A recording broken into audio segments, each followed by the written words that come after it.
That is where we start tonight at 9. Thanks for joining us. I'm Jeremy Hubbard. And I'm Deborah Takahara. First, what's being called an unprecedented situation, a grand jury being convened to investigate the shooting death of Naeschylus Carter on March 6th in Aurora. Fox 31 Denver's Justin Joseph joins us live with the new developments. Justin? Deb, you'll remember the shooting itself was very controversial because at the time, though the suspect had a violent criminal history, he was not armed when the officer pulled the trigger. Now a grand jury here in Jefferson County will get together to decide whether or not that officer acted criminally.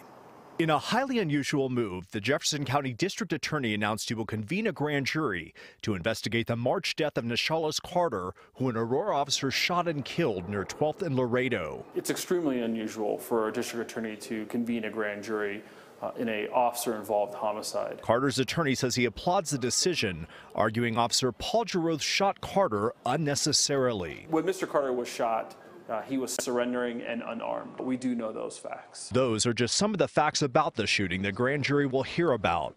They will also hear about the SWAT team's efforts to arrest Carter, a man with a lengthy and dangerous criminal history after he cut his ankle monitor. After the shooting, his ex-wife acknowledged his history, but said none of that mattered. How could he have been a threat with no weapon? The family's hopeful that the grand jury will be a truth-seeking process and that those responsible for the death of Mr. Carter are brought to justice. Carter's attorney says the grand jury will determine whether criminal charges for the officer are appropriate, a decision usually made by the district attorney. It took the officer 6 days after the shooting to come forward with a statement, something the family says shows he had something to hide.